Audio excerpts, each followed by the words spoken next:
There are moments in life when a simple question pierces through everything we think we know.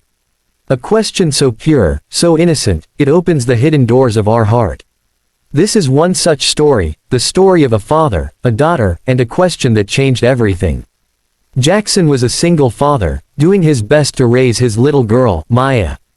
Life hadn't been easy. His wife, Emily, had passed away a year ago, leaving behind memories that still whispered in every corner of their home. Yet every morning, Jackson woke up, made breakfast, tied Maya's shoelaces, and tried to smile. Some days he managed, some days he didn't.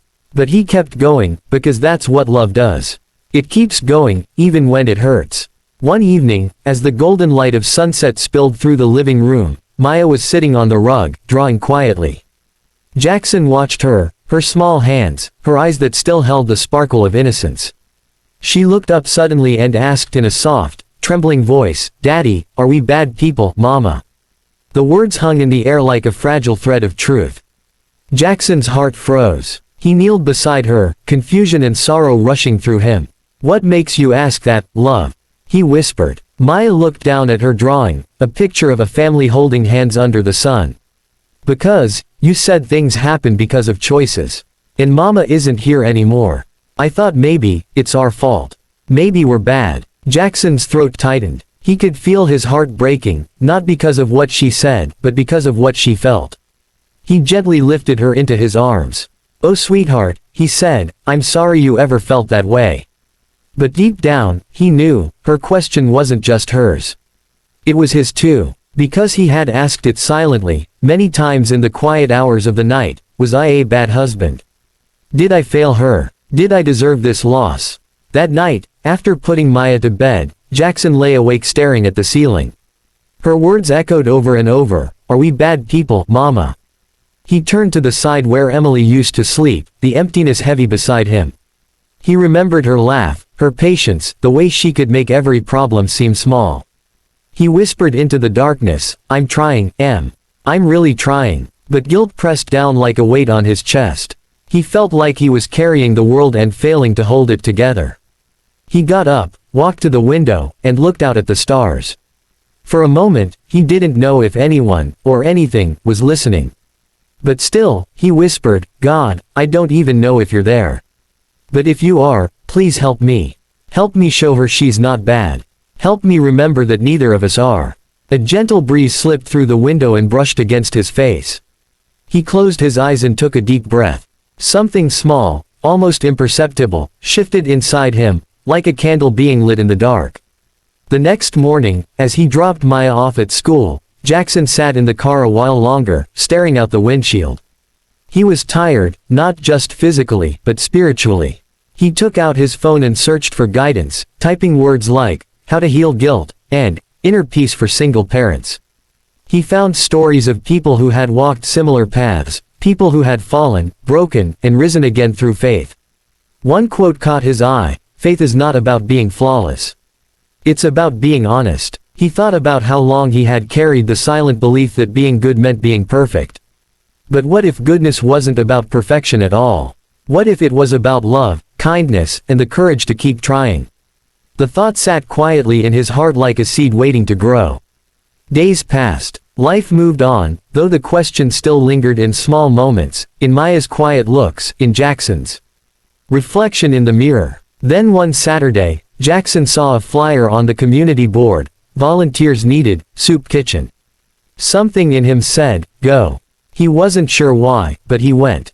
He spent the morning serving food, listening to stories, meeting people who had lost much more than he had, and yet, they smiled. One elderly man took his bowl, looked at Jackson, and said softly, "Thank you, son. You're kind." For a second, Jackson froze. That word, kind, echoed in his mind. Not perfect, not successful, just kind. And it was enough. He looked around at the faces in the room, strangers helping strangers, laughter rising from broken lives, and he realized, maybe being a good person isn't about never falling. It's about what you do when you stand again. It's about love that keeps giving, even when your heart is tired. That evening, as he tucked Maya into bed, Jackson felt lighter. She smiled sleepily and asked, "What did you do today, Daddy?" He told her about the people he met, about the smiles, the laughter, the kindness. Maya's eyes brightened. "Can we go next time?" she asked. He smiled. "Yes, honey, we can." They opened a small children's book before bed, a story about light and change. The last line read, "When we open our hearts, light comes in." Maya looked up at him and said, "Daddy, does that mean we can be light too?" Jackson smiled, his eyes soft. "Yes, sweetheart, we already are. Sometimes we just forget." He kissed her forehead and whispered, "Good night, my little light." That night, for the first time in months, Jackson didn't feel the heavy silence beside him. He felt peace, not because everything was perfect, but because he had stopped running from his pain and started walking with it. He realized that faith doesn't erase scars, it transforms them. Inner peace isn't about never having storms, it's about learning to stand calmly in the middle of them, knowing you are loved. In the weeks that followed, Jackson began to talk more openly with Maya. He told her stories about her mother, not just the beautiful moments, but the hard ones too. He wanted her to know that being human meant making mistakes, learning, and growing. Together, they started a small ritual. Every Sunday evening, they'd light a candle and share something they were thankful for. Sometimes Maya said, "For you, Daddy." Sometimes she said, "For pancakes."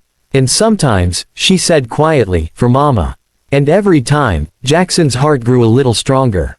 One day, Jackson attended a support group for single parents. It wasn't easy walking into that room, but when he did, he saw people who understood. People who carried different stories but shared the same ache, the ache of trying to be enough. A woman there said something that stayed with him, "My past doesn't define me. My love does." Jackson smiled. That was it. That was the truth he had been looking for all along. As months passed, Jackson started helping others more often. He tutored children at the community center, donated time to fix broken chairs, helped neighbors carry groceries. Each small act reminded him of something sacred. Goodness is not a label you earn, it's a light you live. One evening, while watching the sunset with Maya, she asked again, "Daddy, do you still think about Mama?" He nodded. "Every day," he said. "Do you miss her?" "I do," he replied softly. "But when I miss her, I try to do something kind. Because kindness keeps her close." Maya smiled, resting her head on his shoulder. "Then we'll always keep her close, right?"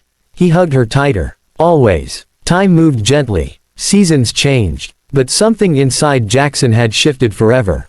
He had discovered what true faith means, not the absence of fear, but the courage to keep loving anyway. Not the promise of perfection, but the practice of peace. One night, after tucking Maya in, he stood by the window again. The same stars twinkled above him, but now he felt their light differently. He whispered, "Thank you, to the night, to God, to life, to Emily, to the journey." He thought about how that one question, "Are we bad people, Mama?" had once broken his heart. But now he saw it for what it truly was, not a question of shame, but an invitation to healing. He realized we all ask that question in different ways. Maybe not out loud, but deep inside. We wonder if our mistakes make us unworthy, if our pain makes us less deserving of joy. But the truth he learned was this: we are never defined by our past. We are defined by the love we choose now. Jackson's life didn't become perfect. Bills still came. Worries still whispered. But something fundamental had changed. The center of his being had become peaceful. He no longer needed every answer, he just needed trust. And that trust became his anchor. He began teaching Maya the same. When she failed a test or made a mistake, he would smile gently and say, "It's okay. You're learning. We're all learning." Slowly, she began to see herself through eyes of grace, not guilt. Together, they built a small life full of big love. Years later, when Maya was older, she told her father, "You know, Daddy, that night when I asked if we were bad people, I think that was the night we both started to heal." Jackson smiled, tears soft in his eyes. "You're right, sweetheart. That was the night everything began to change." And maybe that's what spiritual growth really is, not a sudden miracle, not an escape from life's pain, but a quiet awakening to the truth that love is stronger than fear, forgiveness is stronger than regret, and peace is not found, it's created, moment by moment, through kindness and faith. So if you've ever asked yourself, "Am I a bad person?" remember Jackson's story. Remember Maya's question. Remember that even in our weakest moments, even when we think we've lost the light still waits, inside us. You are not bad. You are human. You are growing. You are loved. And sometimes, that's all the truth we need. Thank you for listening to this story on Kind Tales. If it touched your heart, if it reminded you that there is always hope, always grace, and always a second chance, please subscribe and like our videos. Share this story with someone who needs to hear it today. May your heart find calm in every storm, may your spirit find faith in every doubt, and may your life become a tale of kindness, forgiveness, and peace. Because you, just like Jackson and Maya, are not bad people. You are beautiful souls learning how to love.